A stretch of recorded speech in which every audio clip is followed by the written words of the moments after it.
Just now, you may have noticed or not, I was looking to my right. So I have my bowl of water to drink.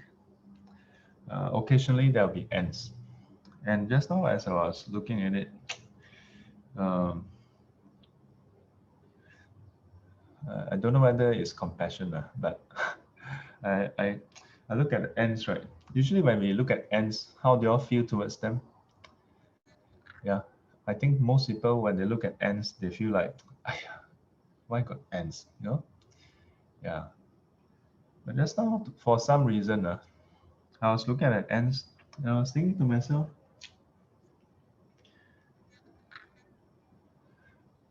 ants also not stupid, what? Right or not? Like sometimes I really feel like they act quite stupidly. Like ants nowadays and ants last time is quite different. Ants last time you put water, they don't go in. You know, that's why last time when you have food, you put a bigger plate, you fill with water, then it keeps the ants away. Ants nowadays, you put water, they come and drink, and one of them get once they touch the water too much, then they get sucked in, because of the water tension, surface tension. Then one go in, right, then another one come, I rescue you. So before you know it, one whole cluster floating around. So sometimes I'm like, why y'all do this? But just now when I was looking at, now all the ants gone. So one of the practice is whenever you see insects, right, then you have this thought of refuge for them. 归佛, 归法, 归真, 归佛, 归法, 归真. Yeah. Or if you are not familiar with Mandarin, you can recite Buddhang Saranang Gacchami, Dhammang Saranang Gacchami, Sanghang Saranang Gacchami. Yeah. Don't, when you're in public, maybe not that it's wrong. I would recite it out loud. But if you're in office, maybe don't recite out loud. Meeting halfway, Buddhang Saranang. I think your boss will be like, I think let's talk in my office. Yeah, but as I was looking at the ants, I was thinking to myself, uh, like whenever we are thirsty, we can just go and get water to drink, Yeah. But ants, they have to hunt high and low. They are foragers, Biologists classify them as foragers. They are not hunter. They are not so-called predator. Yeah, they are usually what we call foragers. Of course, there's the fire ant. Yeah, fire ant are semi, in a way, predator because they actually do launch attacks. Yeah, they can attack animals. Yeah, fire ant. So normal ants at home like this, they are foragers. So they just keep going, sending out scouts to go out, to pick up scents. Yeah. So as I was looking at them, I feel quite sorry for them. Yeah. Like while they are just trying to get some water, that's all they are. That's if they can talk, all they are saying is, don't mind if I just have some water. Yeah, you can imagine if you put ourselves in the shoe of the ants, they're like, wow, hey, there's water here. Oh, drink, drink, drink, drink, drink. Then after they drink, what do? They will usually start to emit a certain pheromone, a certain scent, indicating that there's water. Yeah. I don't know whether it's exactly water or food. Then they will walk back to their nest. And along the way, they will leave that trail so that any other ants that cross the path, they would know that there's the scent. And the scent becomes weaker and weaker. Yeah. So there's a gradient in that scent. And that's how they know where is the source. And they will just go towards the source. And then they'll go all the way to the nest, right? Then, so connecting the source of food or water all the way to the nest. And that's how, before you know it, there's a trail of ants.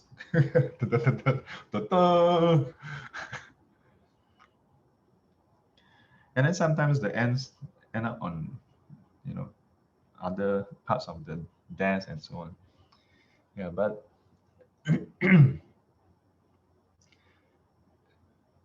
just a switch in the way we look at them.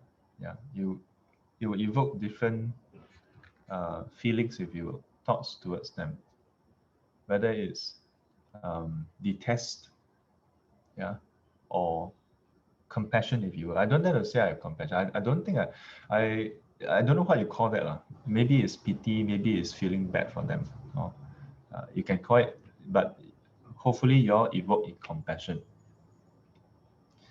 And if you evoke compassion, then you see the suffering. Or the other way is true also. If you see their suffering, then you feel compassion towards them.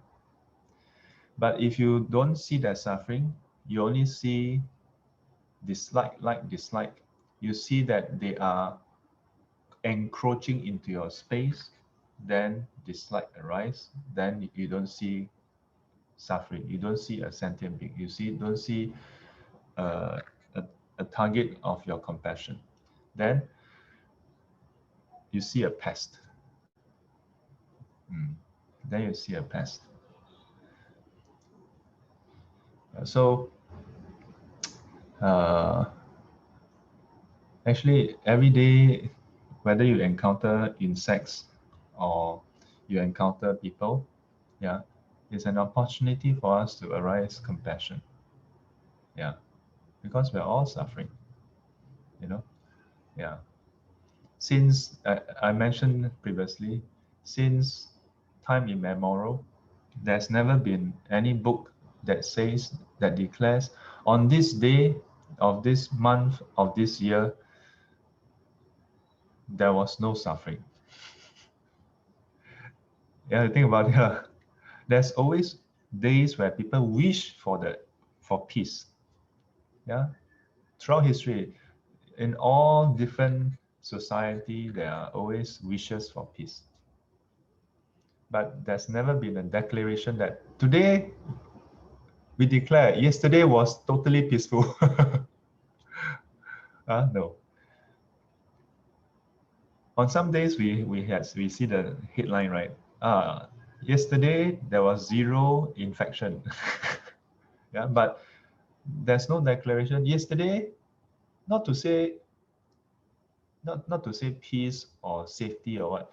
There's not even a book that says yesterday there was no quarrel in the whole town.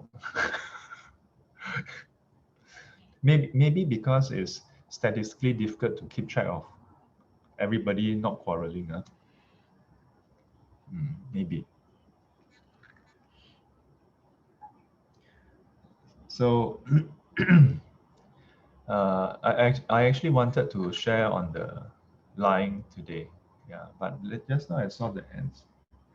Yeah, I see one more ant came around, and then it's like carefully too. Yeah. I'm presuming that it's drinking water lah. Yeah, I don't know whether they are like frolicking in the water, swimmer. Yeah, but I presume for most insects and animals, like food is one of the top priority in their list of tasks. Like every day, like the whole day, right? For most animals and insects is stay alive, get food. Stay alive, get food. Where possible, have sex. Stay alive, get food. Yeah, that's the lower realm existence is like that. In a sense, when you understand, when you learn the teachings, right, then you realize that the rebirth, in a way, is not a punishment, because when you act in ways that is lowly, then you end up in that state. There was a venerable who shared with me a very interesting understanding of some of the precepts, which is this: that when you act in ways that violate the 5 precepts, you're basically, especially in particular the first four, you're acting in ways that is unhumanly. Yeah. And that's why you don't get a human rebirth and you get reborn in the lower state. Yeah. In much like if you drop the phone, then your phone crack lor. Gravity wasn't trying to punish you, you know? Yeah. It's just the consequence of such actions or such happenings. Yeah. When such event happen, then that's the result. Yeah. So whether we want to uh, act like human, yeah, behave like human, or behave like heavenly beings, like gods. You think about it, in Buddhism, we say rebirth as a heavenly being. It's not a reward for this or that, you know. It's simply because the person act in such a wholesome way, in a pure way, yeah. So resulting in a pure rebirth, yeah. And that's why, in order to be reborn in the formless realm, it's not simply just being good, then you can be reborn there.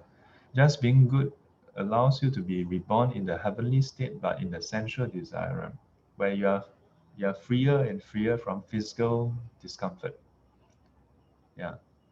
And so the only thing, and because the the uh, the actions that you do has been for a long time contributing to others' happiness and pleasure. So the consequent result becomes that. But to be reborn in a formless realm, then it's where you conduce your mind, train your mind to always be calm, to maintain the consistency in tranquility, to maintain that consistency devoid of that stimulus from the five senses. And because of that, then if you're able to maintain that, then the result is that is the state you arise again. So the more we learn the Dhamma, then it becomes not so much that you have to memorize everything, you know. It's a you can say it's a logical outcome, or you can say that it's an outcome that makes sense. That's how it should be. No other way. It's just like if you listen to music for the whole day, you cannot expect that the next moment suddenly your mind is quiet. Surely your mind will start to continue to ring the music, you know. If you have been angry for the whole day, it cannot be that at the end of the night, then your mind is free of anger. Right? Yeah. So uh, it's not a it's not in a way it's not against Buddhism to behave this way or that way in that sense. Um, it's more that the Buddha discovered that if you behave in a certain way, then there are certain results. Yeah, if you behave yet another way, then there's another some kind of other results. Depending on what results you want, then you should try to behave in a certain way. Yeah, but that's just behavior. And similarly for the mind, if you regularly um, direct your mind in a certain way, then that becomes its more natural state, be it the meditative state or the way you relate to other sentient beings. Do we look at sentient beings as sentient beings to begin with? Or do we differentiate so strongly between human and non-human? And within human, friend and foe? Yeah. Or do we quite naturally look at sentient beings caring for their well-being? And because you care for their well-being, then you see that they are lacking in well-being. Yeah. And from the lack of well-being, you see that they are having some form of suffering. Yeah. Then quite naturally compassion arises. Then quite naturally you see them with compassion. Then if you were to do this over time, becomes quite naturally the way you look at sentient beings. And if you manage to over time do this, then one day one day you find that sentient beings look at you differently also. One day you see that they look at you as a bodhisattva. You say, "Eh, oh, yeah, I'm a bodhisattva." But you never thought you're a bodhisattva. But over time, because you look at sentient beings with compassion, then they look at you as a bodhisattva. They look at you as a bodhisattva. They stop looking at you as a peer, or they stop looking at you as a prey or predator. Yeah.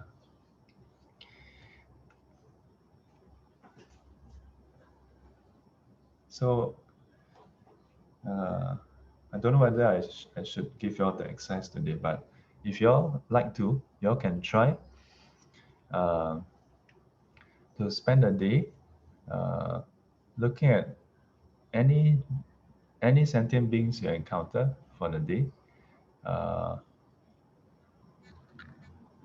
caring for their welfare, caring for their benefit. Yeah, regardless of whatever has happened in the past, just to consider their welfare and benefit. See what happens.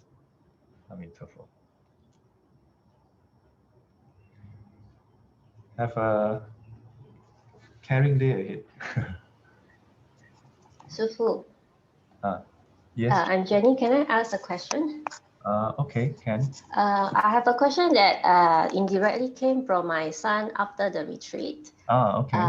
After the ends of the retreat, I went to the kitchen. Then he came to me and he extended his hand, touching my back. He asked me, as he asking me, are you allowed to have a physical contact? I asked him why. He said he want to give me a pat at the back.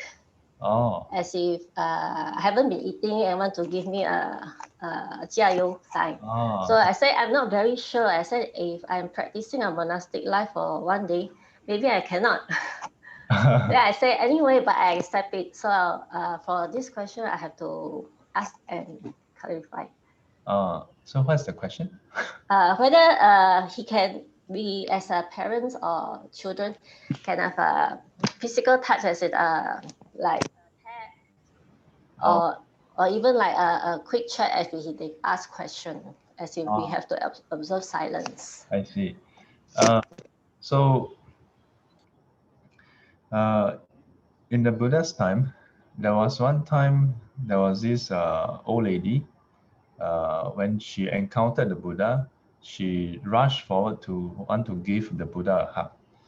The Buddha, the Buddha's attendant, Venerable Ananda, tried to stop her. The Buddha asked Venerable Ananda to step aside. According to the teachings, after that, the old lady was quite okay. Then the Buddha explained why he allowed that. Yeah, that the old lady has been his mother for 500 lifetimes. Yeah, so when the moment she see him, she's overwhelmed by that motherly love. If she don't get to hug the Buddha, she will die of grief. Yeah. So so there are exceptions to the rule, so to speak. Yeah. But in the case of the 8 precepts, right, and in particular is your son, so there are two angles here. One is the strict angle. So the strict angle is try not to have any physical contact where possible. But the part that is usually targeted is the amorous contact. Yeah. So in your case, your son and you, it is a mother-son relationship. Yeah. And furthermore, it's a pet on your back. So I would say that doesn't fall under that category. Oh. Buddhism is not crazy, rigid, or not meant to be like that anyway. Yeah. So the other thing is, because this actually still considered a lay practice, or not a full monastic code, but usually when it's like between spouse, then we'll say try to keep a distance. Try to keep a distance. Yeah. Oh, okay. Okay. It's rather heartwarming to hear. Yeah, your son sing ten. Yeah. So perhaps what's more important is for, I don't know whether he appreciate what we were doing yesterday. Yeah. But perhaps through his sing ten for you, it may get him to think, yeah. Like, instead of just doing as you please for the whole day, to stand when you want to stand, to sit when you want to sit, to lie down when you want to lie down, to do whatever you want, or to eat when you want to eat. Yeah. Why not do that? What is the purpose? And perhaps it may get him to appreciate deeper, yeah, the uh, Dhamma practices. Oh, Amitabha.